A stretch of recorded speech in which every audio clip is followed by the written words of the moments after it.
My wife Emma and I met 9 years ago at a housewarming party thrown by one of her coworkers. I wasn't even supposed to be there. My friend dragged me along because he didn't want to show up alone, and I figured, why not? I've been working late hours in IT and figured I could use a night out.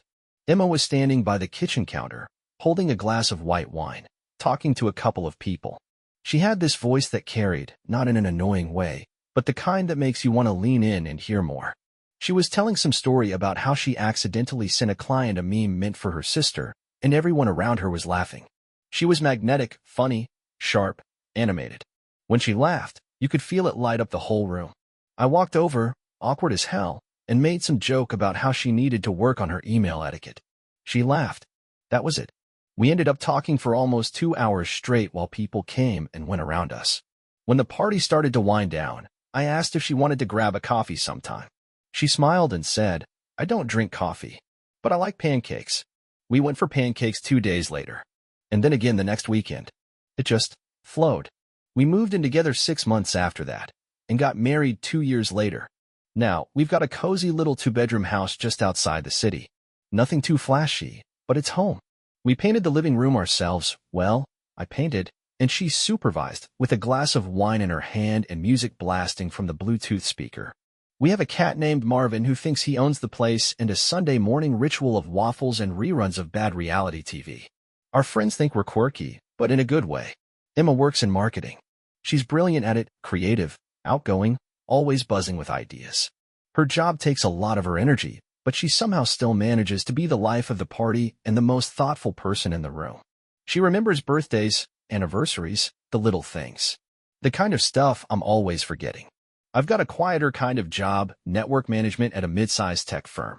It's not glamorous, but I like the stability. I work regular hours, and Emma and I have dinner together most nights unless she's tied up with a late project.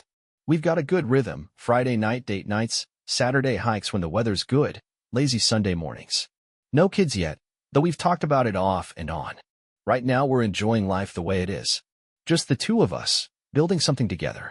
Honestly, if you had asked me 6 months ago, I would have told you we were solid. One of those couples that just works. We know each other's coffee orders, finish each other's stories, laugh at the same dumb memes.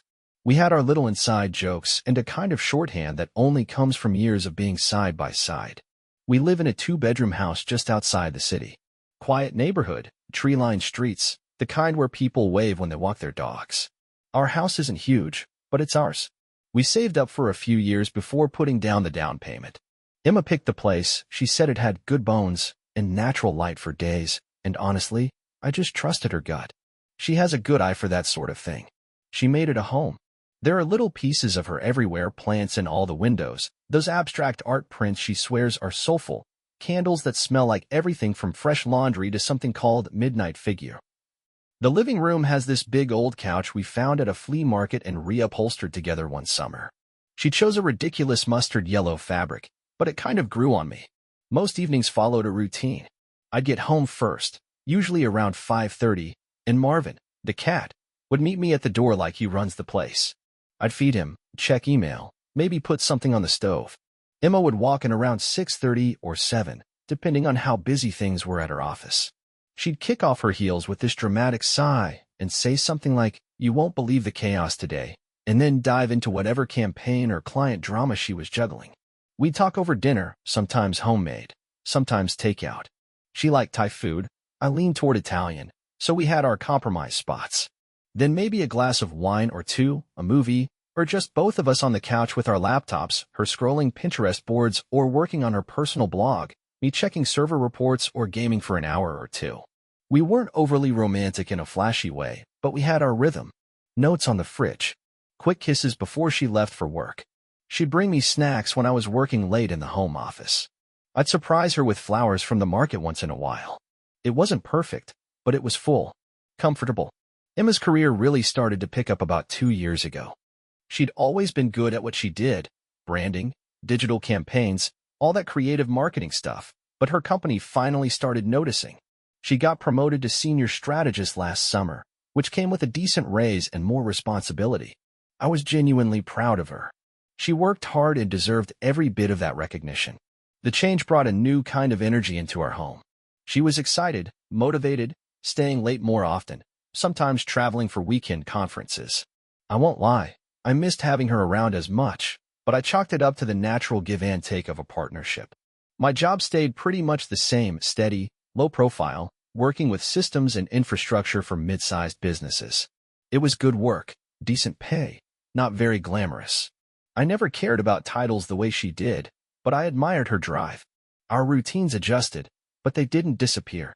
She still made time for our Friday date nights. Sometimes we'd go to this little wine bar she liked, or order in and put on a movie we'd never finish. We had our little rituals. Emma liked burning incense before bed. I always made coffee in the morning. She'd come up behind me in the kitchen, wrap her arms around me, rest her head between my shoulder blades, and just stand there for a minute before either of us said anything. We didn't see friends as often as we used to. Life gets busy. A few couples we used to hang out with had kids, which changed the dynamic. But every now and then, we'd host a dinner at our place. Emma would decorate the table like it was Thanksgiving, even if it was just a Tuesday night with 2 other people.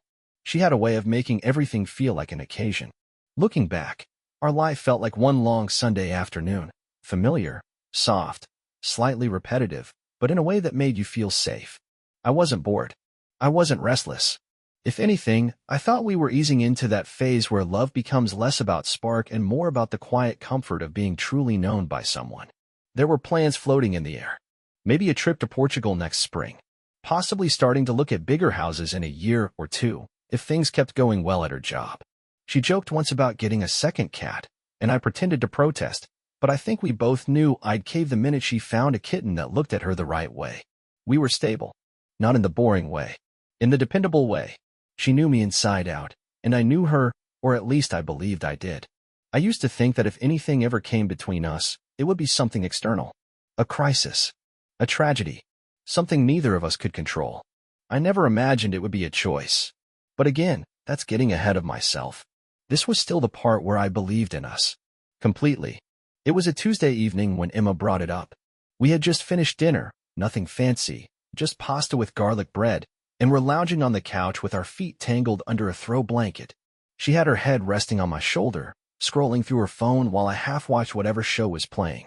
"Hey," she said casually, like she was talking about picking up groceries. "So, remember how I mentioned that girls trip idea with the girls from work?" I nodded, still a little zoned out. "Yeah, the one to the beach or something?" "Exactly. Well, we finally picked a place. Just a little weekend getaway, nothing wild. Beach town, cute Airbnb, wine, trashy magazines, all that. Just 4 of us. You cool with that?"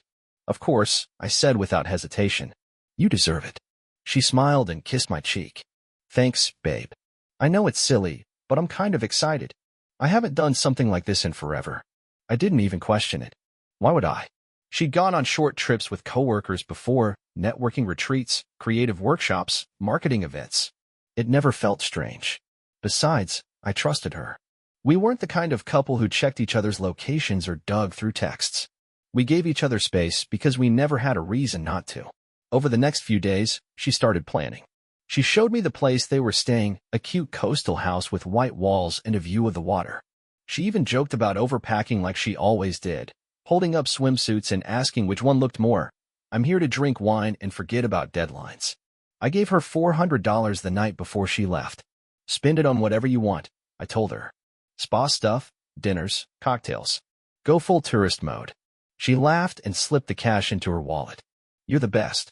The morning of the trip, I helped carry her suitcase to the car. She wore this flowy sundress and big sunglasses, hair curled just enough to look like she hadn't tried too hard. She looked good, really good, but I chalked it up to vacation vibes. Everyone wants to feel their best when they're getting away.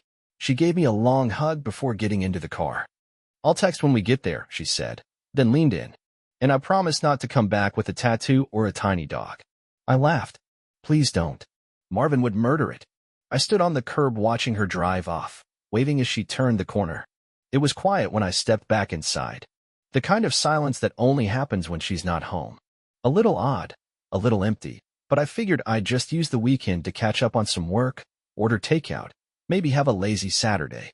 I didn't know it then, but I just handed my wife money to go on a romantic weekend with another man. And I wouldn't realize it until it was far too late. The first 2 days Emma was gone, everything felt normal. Quiet, Sure, but not in a bad way. I slept in a little, ordered Thai food, played video games until way too late, and caught up on some client work I'd been putting off.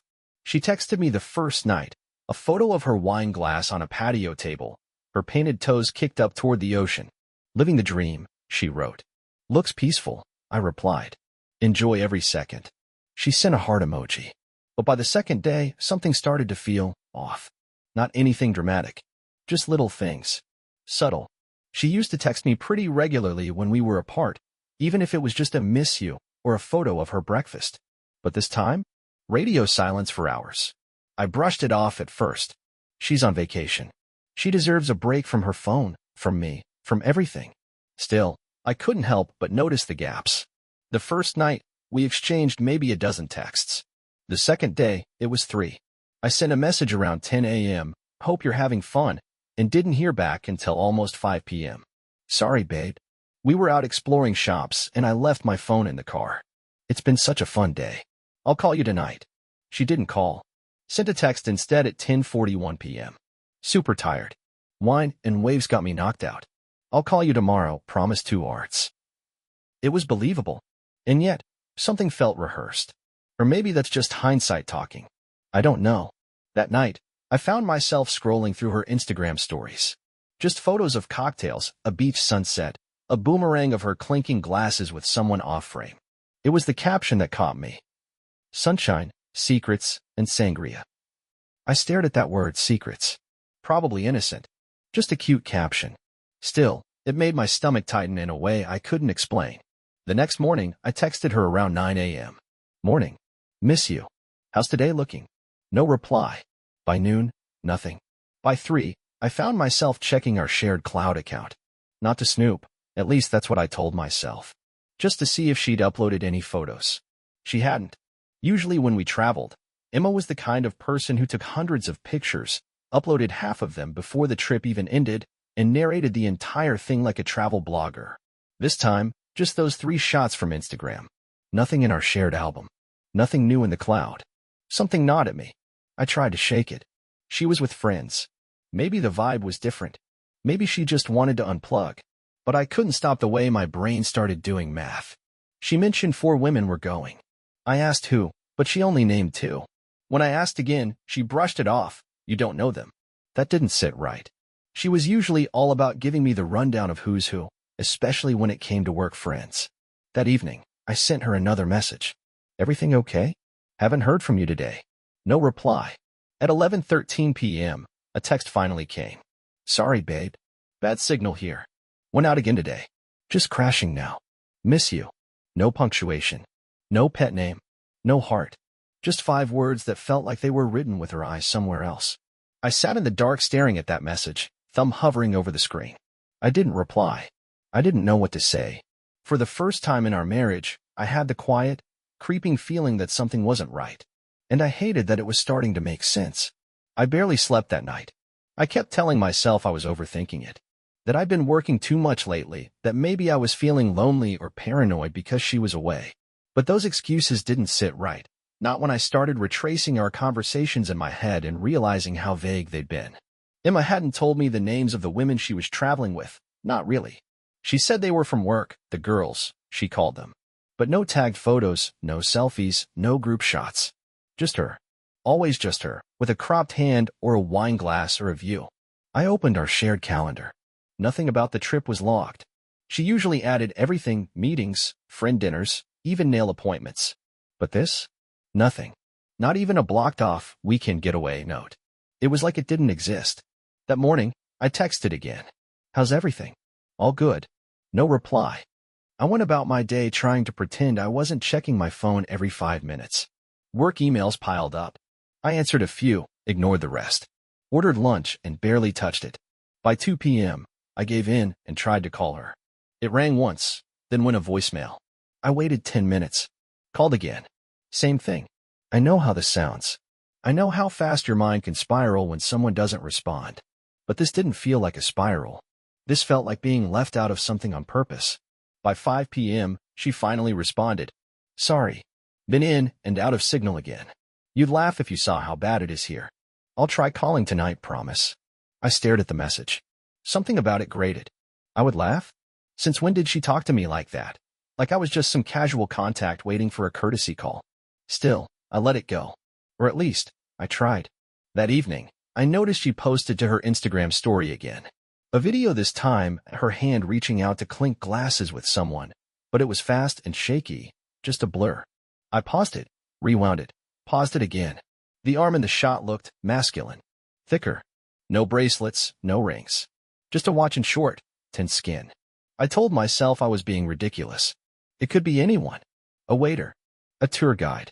A friend with a boyfriend who tagged along. But the more I stared, the harder it became to ignore the tension crawling up the back of my neck. I clicked on the profile of one of her coworkers I knew, a woman named Tasha. They used to be close. No mention of the trip. No stories, no pictures. I checked a few others from her office. Nothing. No one else from the girls' trip had posted a single thing. Emma still hadn't called. At 10:45 p.m., I finally got a FaceTime ring. I answered immediately. She was already in bed, hair down, face mostly hidden by a pillow. The lighting was dim, and the camera was angled weirdly too close, like she was trying to keep the background out of view. "Hey," she said, smiling just enough. "Sorry I didn't call earlier. It's been a crazy day. Everything okay?" I asked. Yeah, just tired. We were out by the beach, and then had dinner, and it's just been nonstop." I couldn't explain it, but something in her voice felt rehearsed. Not fake. Just controlled. Like she was trying to sell me an emotion instead of feel it. "I miss you," I said, watching her closely. She paused. "I miss you too, babe." I stared at her for a second longer than I should have. I wanted to ask, wanted to say something. But what was there to say? That her texts were short? That she hadn't posted enough group selfies? That I didn't like the angle of her FaceTime camera? I said nothing. And she said goodnight. I lay there in the dark for a long time after that, phone on my chest, heart thudding. I didn't have proof. I didn't even have a theory. Just this growing sense of distance, like I was slowly being pushed out of a room I didn't realize we were leaving. Something wasn't right. I just didn't know how bad it really was yet. I couldn't shake the feeling. It followed me into the next morning like a shadow, even as I tried to go through the motions of a normal Saturday. I went to the gym, grabbed a coffee, and even stopped by the grocery store with a mental list of things we were low on. Emma had asked me to pick up oat milk and blueberries before she left, her go-to-breakfast staples.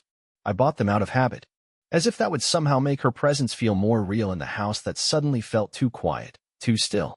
When I got home, I caught myself doing something I never thought I would. I checked her location on my phone. We don't spy on each other. That's never been our thing.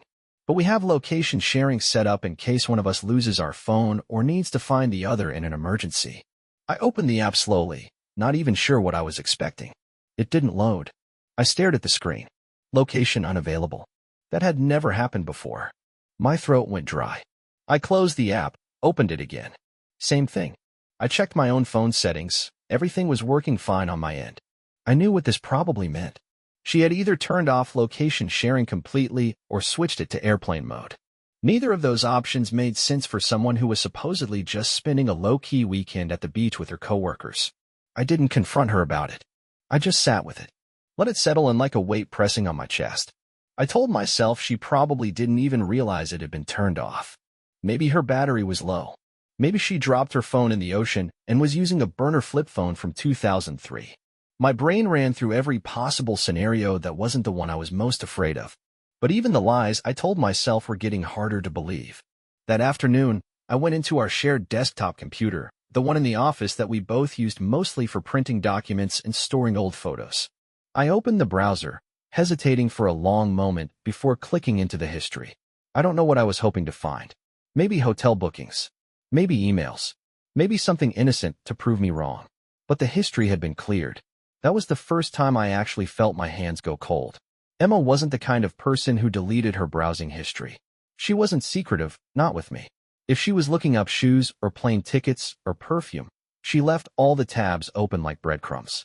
The cleared history felt surgical, deliberate. I checked her email next, just the shared one we use for bills and online shopping. Nothing unusual. Receipts, order confirmations, subscription updates. But then I noticed something strange.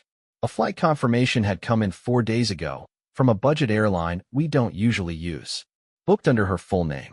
Destination: a coastal town 3 hours south of where she said she was going. Not the same place. Not even close. I sat there staring at the screen, heart pounding. I hovered my mouse over the email, not clicking on it yet. The email was time-stamped just before midnight the night she told me she'd finally picked the place with her coworkers. The one she showed me pictures of. Except those pictures didn't match this destination at all. The house she showed me had been near a rocky shoreline in the north, with pine trees and gray-blue waves. This town, white sand beaches, palms, different climate, different coast. I didn't know what to do with that information.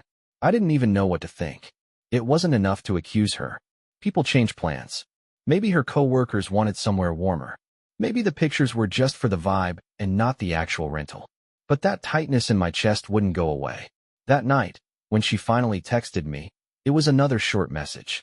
Heading to bed. Long day. You good? I stared at the screen for a long time before responding.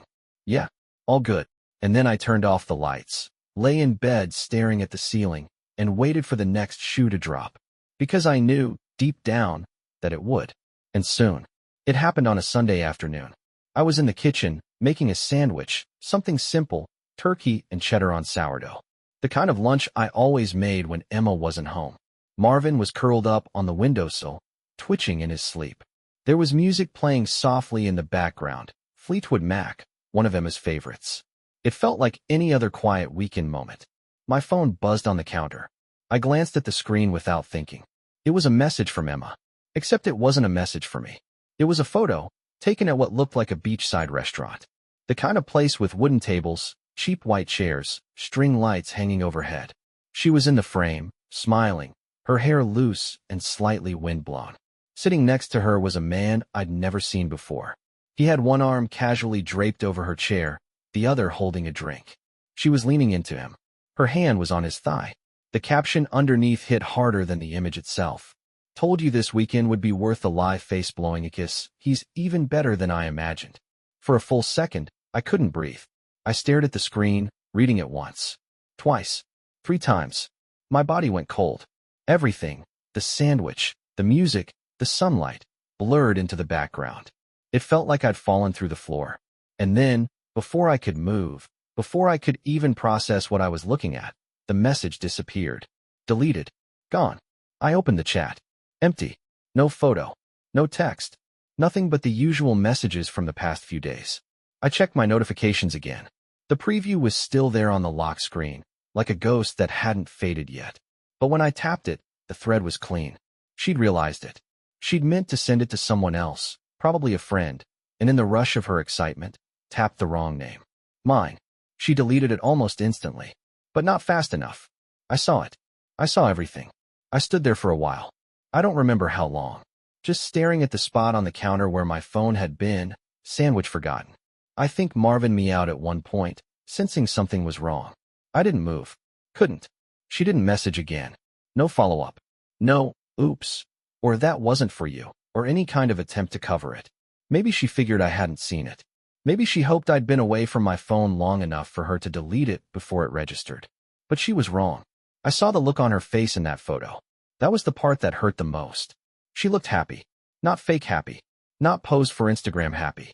Genuinely, light in her eyes happy. The way she used to look at me, once. I didn't cry right away. That came later. What I felt in that moment was something heavier. A silence inside me. A slow collapsing.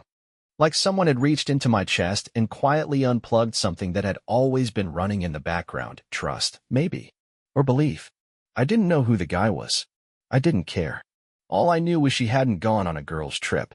She hadn't taken my money to go sip wine and laugh with friends. She had taken it to go play house with someone else. She had looked me in the eye, kissed me goodbye, let me carry her suitcase, smiled while I handed her cash, and the whole time, she'd already planned the lie. I sat down at the kitchen table, phone in my hand, staring at the blank message thread, and I felt something harden in me. Something that wouldn't go back to soft again. She didn't know I'd seen it, but I had. And now the game had changed. I didn't sleep that night. I lay in the dark, flat on my back, staring at the ceiling like it held the answer to a question I didn't know how to ask. I kept seeing that photo, Emma leaning into him, her eyes half closed in the way she does when she's relaxed, content, her hand on his leg like it belonged there. I replayed it over and over, That single frame burned into my mind with the sharpness of a blade. I could still see the message notification on my lock screen, even though it was long gone. Told you this weekend would be worth the lie. Worth the lie. She didn't even try to dress it up as something else. She knew what she was doing. And worse, she was proud of it. By the time the sun came up, I knew what I had to do. I didn't want a confrontation. I didn't want a dramatic fight where she got to cry and twist the story and beg for some version of forgiveness. I didn't want her to explain it or frame it as some fleeting moment of weakness. There's nothing weak about coordinating a weekend getaway with your lover, lying to your husband's face, taking his money, and disappearing with another man. That isn't a mistake. That's a plan. I started with the locks. I called a 24-hour locksmith before 7 a.m., still riding the adrenaline of discovery. He showed up at 8:30, and I fed him a story about losing a key and wanting to be safe. He didn't ask questions. Within an hour, every lock on the house was changed. Front door, back door, garage. I stood in the doorway afterward, looking out at the street like I was seeing it for the first time. It felt colder than usual, like the whole neighborhood had shifted ever so slightly on its axis. Then I packed. I went through every drawer, every closet, and every shelf. I knew exactly what belonged to her, every dress, every sandal, every piece of makeup and jewelry. I packed it all neatly, deliberately. Not angrily. There was no rage in my movements, just a focused kind of detachment. I folded things carefully, placed them in the same luggage she'd taken on her girls' trip. I zipped the bags, stacked them by the front door, and lined her shoes up in a perfect row. Her car keys were on the hook by the door, and I took those too. I had given her that car brand new, paid in full, a birthday gift 2 years ago. Not anymore. I found the title in our file cabinet, right where I'd left it. Still in my name. Then I went into our shared accounts and started locking things down. Passwords changed. Bank access restricted. I transferred the remainder of the joint savings into my personal account, something I rarely touched, but had always maintained. There wasn't a doubt in my mind that she'd try to dip into it once things unraveled. I wasn't about to fund her new life with the man she'd been sneaking away to see. Next came the silence. I blocked her number. Not just her phone, but every app, every email. I removed her from our shared calendar, our smart home settings, the cloud storage, everything. It was as if I was erasing her presence from the life we built, not out of spite, but out of necessity. She had made her choice. I was simply responding in kind. And then, for the finishing blow, I sent a group message to her family. Her parents. Her sister. Her cousin, who she adored. I kept it simple. I didn't rant. I didn't lash out. I sent the message with the photo, yes, that photo, the one she tried to delete, and one sentence beneath it. This is why Emma will not be coming home. No response came immediately, but I didn't need one. I wasn't looking for support or sympathy. I wanted the truth to stand on its own. Let her deal with the shame. Let her explain her way out of that. By the time evening rolled around, I moved her bags to the front step. Every piece of her was out of the house. Her perfume was gone from the bathroom counter. Her shoes no longer sat beside the door. Her coat no longer hung beside mine. I vacuumed the hallway, wiped down the counters, aired out the bedroom. I opened the windows and let the cold spring air rush through the house like a reset. When she tried to come back, I knew she would. I'd be ready. And sure enough, a little past 10, I saw the headlights pull into the driveway. I didn't go to the door. I didn't move from the couch. I heard her steps approach the door, heard the key fumble in the lock, the click of failure. Then silence. Then knocking. Soft at first. Then harder. Then her voice. Babe? It's me. What's going on? The key's not working. I didn't answer. Another knock. Can you open the door? Please. I stayed where I was, phone in hand, watching the live feed from the security cam on the porch. Her face slowly shifted from confused to anxious to something else entirely. She looked down and saw the bags, her own handwriting on the luggage tag. And then she turned and saw the envelope taped to the door. Inside, a printed copy of the photo and a note with one sentence. You sent it to the wrong person. She stood there for a long time, just staring. Then she started to cry. Or maybe perform. I don't know anymore. I turned off the feed. I didn't need to see the rest. She was already gone. The house was quiet in a different way now. It wasn't the kind of silence that comes from absence or loneliness. It was cleaner, stiller. Like when you finally stop a machine that's been running in the background for too long and realize just how much noise it was making. After Emma was gone, I didn't rush to fill the space she left behind. I let the house breathe. I let myself breathe. For the first few days, I moved like a man in recovery. I got up early, went to the gym, cooked breakfast, not because I was hungry, but because it gave me something to do with my hands. I deleted every trace of her from my phone, my computer, the photos on the wall. The digital memories went first, easier to erase. The physical ones took more time. I found an old shoebox, filled it with anything that still smelled like her, looked like her, reminded me of the version of her I used to believe in. I didn't burn it, didn't throw it out.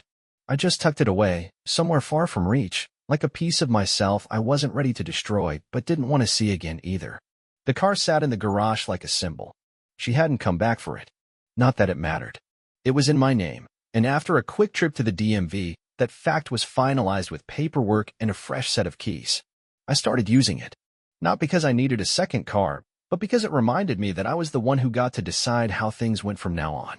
She didn't get to keep anything she lied her way into.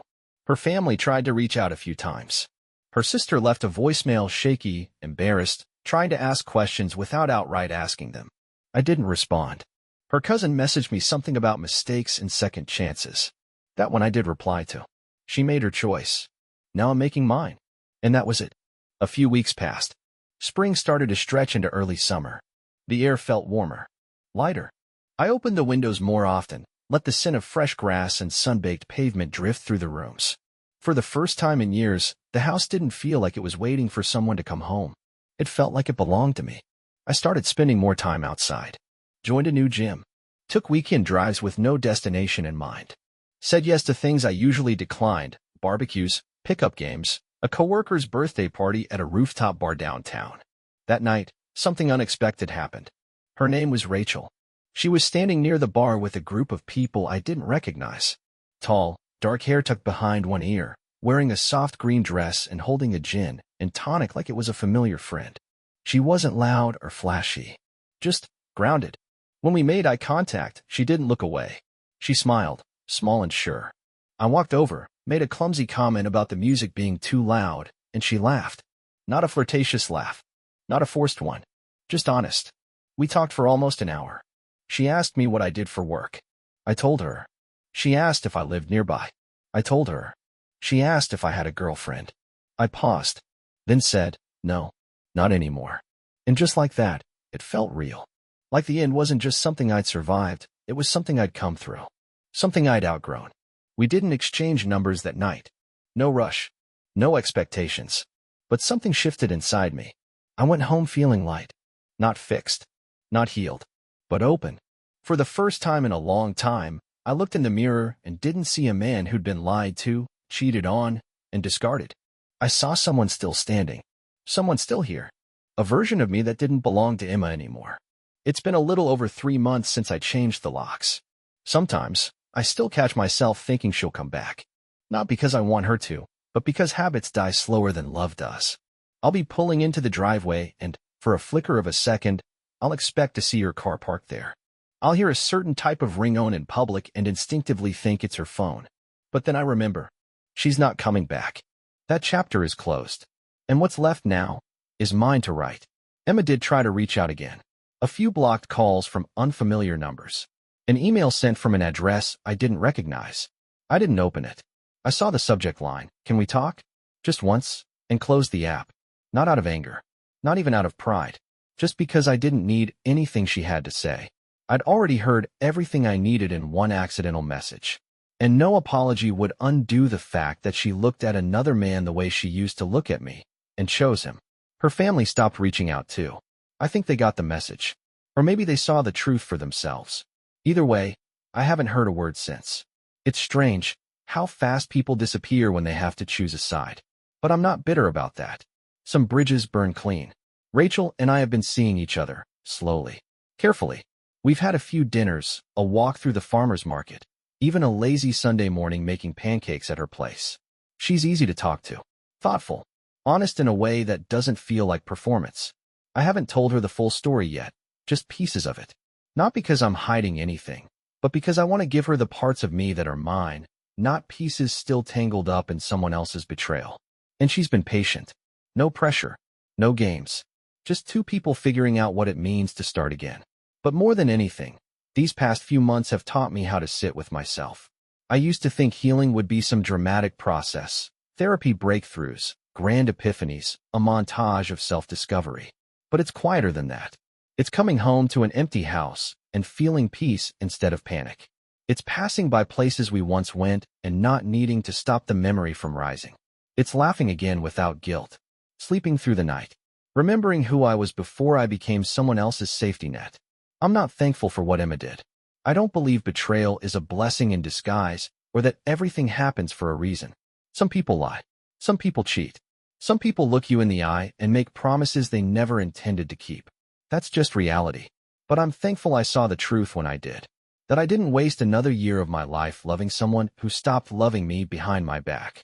And if there's anything I've taken from this, it's this. Love should never be something you have to chase to keep. It should never leave you wondering.